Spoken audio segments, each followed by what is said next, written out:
वो न किसी बड़े राजनीतिक घराने से आए, न उनकी झोली में विरासत थी, लेकिन दिल में था एक सपना, भारत को बदलने का। छोटे से कस्बे वडनगर की गलियों से निकलकर उन्होंने जो सफ़र शुरू किया, वो आज 140 करोड़ भारतीयों की आवाज़ बन चुका है। कभी संघ का प्रचारक, कभी गुजरात का कर्मयोगी, और आज भारत का प्रधानमंत्री नरेंद्र मोदी।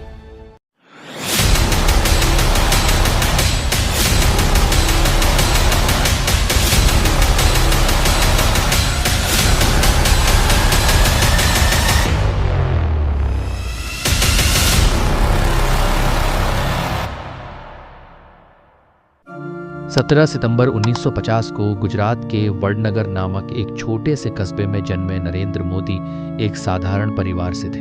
उनके पिता रेलवे स्टेशन पर चाय बेचते थे और कम उम्र से ही नरेंद्र भी अपने पिता का हाथ बंटाने लगे। सुबह स्कूल जाते, दोपहर को चाय बेचते और रात को पढ़ाई करते। तब शायद किसी ने सोचा भी नहीं होगा कि यही बच्चा एक दिन देश का नेतृत्व करेगा। बचपन से ही नरेंद्र मोदी में जिज्ञासा बहुत थी। वे आम बच्चों की तरह नहीं थे। स्कूल के बाद जब बाकी बच्चे खेलते थे, नरेंद्र मोदी किताबों में डूबे रहते थे या फिर अपने पिताजी के साथ काम करते थे। उनके भीतर देशभक्ति की भावना बचपन से ही थी। 8-9 साल की उम्र में ही वे राष्ट्रीय स्वयंसेवक संघ के कार्यक्रमों में जाने लगे थे। वहीं से उनके जीवन को दिशा मिली। स्कूल के दिनों में भी वो भाषण, नाटक और सेवा कार्यों में आगे रहते थे। जब उनके किशोरावस्था के दिन आए तो उन्होंने कुछ समय के लिए घर छोड़ दिया और पूरे भारत की यात्रा पर निकल पड़े। उन्होंने हिमालय के कई तीर्थ स्थलों पर साधुओं के साथ समय बिताया, आध्यात्मिकता को समझा और खुद को खोजने की कोशिश की। इस दौरान उन्होंने अकेलेपन, कठिनाइयों और आत्मचिंतन का सामना किया। ये समय उनके जीवन में आत्मनिर्माण का था। जब वे वापस लौटे तो उनके मन में पूरी स्पष्टता थी कि उन्हें देश सेवा करनी है। इसके बाद उन्होंने राष्ट्रीय स्वयंसेवक संघ में पूर्णकालिक प्रचारक के रूप में काम करना शुरू किया। संघ में रहते हुए उन्होंने संगठन की शक्ति, अनुशासन और नेतृत्व की कला सीखी। धीरे धीरे भाजपा में उनका प्रवेश हुआ और वहां उन्होंने खुद को साबित किया। राजनीतिक रणनीति, संगठन निर्माण और जमीन से जुड़ने की उनकी काबिलियत ने उन्हें अलग पहचान दिलाई। 2001 में गुजरात में विनाशकारी भूकंप आया था। तब वहां के हालात बेहद नाजुक थे। ऐसे में भाजपा नेतृत्व ने नरेंद्र मोदी को गुजरात का मुख्यमंत्री नियुक्त किया। ये एक बड़ा मोड़ था। एक ऐसा व्यक्ति जिसे पहले कभी प्रशासन का अनुभव नहीं था, लेकिन जिसने अगले कुछ ही वर्षों में गुजरात को देश के सबसे विकसित राज्यों में शामिल कर दिया। उन्होंने उद्योग, कृषि, पर्यटन और इंफ्रास्ट्रक्चर पर जोर दिया। उन्होंने अपनी नीतियों से गुजरात को एक विकास मॉडल के रूप में पेश किया, जिसे गुजरात मॉडल के नाम से जाना जाता। उनके शासन की शैली अलग थी। वो प्रशासनिक फैसलों में सख्त थे, लेकिन जनता से सीधे जुड़ने में विश्वास रखते थे। उन्होंने लोगों की ज़रूरतों को समझा और धरातल पर योजनाओं को लागू किया। उनके नेतृत्व में गुजरात ने बिजली, सड़क, पानी जैसी बुनियादी सुविधाओं में रिकॉर्ड प्रगति की। इसी के साथ देश भर में नरेंद्र मोदी की पहचान एक विकास पुरुष के रूप में बनने लगी। फिर आया साल 2013, जब भारतीय जनता पार्टी ने उन्हें प्रधानमंत्री पद का उम्मीदवार घोषित किया। देश में निराशा का माहौल था। लोग एक नया नेतृत्व चाहते थे, एक नई सोच, एक नई ऊर्जा। नरेंद्र मोदी ने पूरे देश में चुनाव प्रचार की एक नई परिभाषा गढ़ दी। उन्होंने हर राज्य, हर जिले तक पहुंच बनाई। उनकी भाषण शैली, आत्मविश्वास और आम आदमी से जुड़ने का तरीका उन्हें बाकी नेताओं से अलग करता था। उन्होंने अच्छे दिन का नारा दिया और देश के लोगों को विश्वास दिलाया कि बदलाव संभव है। 2014 के आम चुनाव में भारतीय जनता पार्टी ने ऐतिहासिक जीत दर्ज की और नरेंद्र मोदी भारत के 15वें प्रधानमंत्री बने। उनके शपथ ग्रहण में सिर्फ देश ही नहीं बल्कि दुनिया की निगाहें टिकी थी। शपथ लेने के बाद उन्होंने सबसे पहले जो बात कही वो थी सबका साथ, सबका विकास। ये सिर्फ एक राजनीतिक नारा नहीं था, ये उनका विजन था, उनका दर्शन था। प्रधानमंत्री बनने के बाद नरेंद्र मोदी ने कई क्रांतिकारी योजनाएं शुरू की। स्वच्छ भारत अभियान से लेकर जनधन योजना, उज्ज्वला योजना, digital India, make in India, startup India और आयुष्मान भारत जैसी योजनाओं ने देश के करोड़ों लोगों के जीवन को छुआ। उन्होंने सरकारी योजनाओं को डिजिटल तकनीक से जोड़कर भ्रष्टाचार को कम किया और लाभार्थियों तक सीधा फायदा पहुंचाया। उन्होंने दुनिया के मंचों पर भारत की छवि को और मजबूत किया। अमेरिका, जापान, फ्रांस, ऑस्ट्रेलिया, रूस जैसे देशों के साथ संबंधों को नई ऊंचाई दी।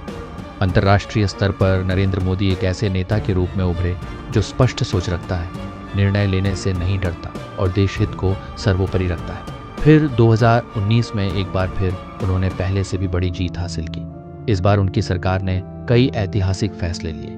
जम्मू कश्मीर से 370 हटाना, 3 तलाक पर कानून बनाना, नागरिकता संशोधन अधिनियम लागू करना जैसे कदम उनके नेतृत्व की दृढ़ता को दिखाते हैं। ये फैसले आसान नहीं थे, लेकिन उन्होंने देश हित में कठोर निर्णय लेने की हिम्मत दिखाई। कोरोना महामारी के दौर में जब पूरी दुनिया संकट में थी, तब नरेंद्र मोदी ने देश को एकजुट रखा। उन्होंने लॉकडाउन का फैसला समय रहते लिया। मुफ्त राशन, मुफ्त वैक्सीन, गरीब कल्याण योजना और आत्मनिर्भर भारत पैकेज जैसे कदम उठाए। उनके संवाद ने देश को हिम्मत दी और उनकी योजनाओं ने करोड़ों लोगों को राहत। आज नरेंद्र मोदी सिर्फ एक राजनेता नहीं है, वो एक विचार है, एक प्रेरणा है। उनका जीवन हमें सिखाता है कि अगर इरादे मजबूत हों और मेहनत सच्ची हो तो कोई भी सपना असंभव नहीं होता। एक चाय बेचने वाला बच्चा भी अगर ठान ले तो प्रधानमंत्री बन सकता है। उनके जीवन की सबसे बड़ी खासियत है उनकी सादगी और संकल्प। आज भी वो अपनी माँ के पैर छूकर आशीर्वाद लेते हैं, देश के हर नागरिक को परिवार का सदस्य मानते हैं और हर छोटी बात पर भी ध्यान देते हैं। चाहे वो गांव की सड़क हो या किसानों की आय, चाहे वो छोटे व्यापारियों के लिए योजना हो या अंतरिक्ष में चंद्रयान भेजना, नरेंद्र मोदी का दृष्टिकोण हर दिशा में स्पष्ट और दूरदर्शी रहा है। उनकी कड़ी मेहनत, आत्मविश्वास और नेतृत्व क्षमता ने भारत को एक नई पहचान दी है। भारत आज वैश्विक मंच पर एक शक्तिशाली राष्ट्र के रूप में खड़ा है और इसमें नरेंद्र मोदी की भूमिका बेहद महत्वपूर्ण रही है। अगर नरेंद्र मोदी की कहानी हमें कुछ सिखाती है तो वो है कि अपने हालात को कोसने से बेहतर है खुद को बदलो, मेहनत करो और अपने सपनों को जीने की हिम्मत रखो। अब जब नरेंद्र मोदी 17 सितंबर को 75 वर्ष के हो जाएंगे तो एक बड़ा सवाल उठता है, क्या वे प्रधानमंत्री बने रहेंगे? भारतीय जनता पार्टी में एक परंपरा रही है कि 75 की उम्र पार करने वाले नेताओं को सक्रिय राजनीति से विराम लेना पड़ता है। खुद लाल कृष्ण आडवाणी और मुरली मनोहर जोशी जैसे वरिष्ठ नेताओं को मार्गदर्शक मंडल में भेजा गया था, लेकिन नरेंद्र मोदी की लोकप्रियता, उनका जन समर्थन और वैश्विक नेतृत्व क्षमता कुछ और ही कहानी कहती है। क्या उनके लिए इस नियम में कोई अपवाद होगा? क्या 2024 के बाद भी वे देश की कमान संभालते रहेंगे या कोई नया चेहरा सामने आएगा? ये सवाल अब चर्चा में है और आने वाले समय में इसका उत्तर देश को मिल जाएगा।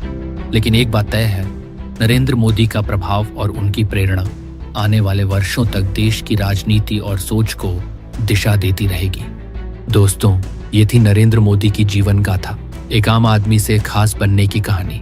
अगर आपको ये वीडियो पसंद आया हो तो लाइक करें, शेयर करें और चैनल को सब्सक्राइब करना न भूलें। अगली बार फिर मिलेंगे एक और सच्ची और प्रेरणादायक कहानी के साथ। तब तक के लिए धन्यवाद।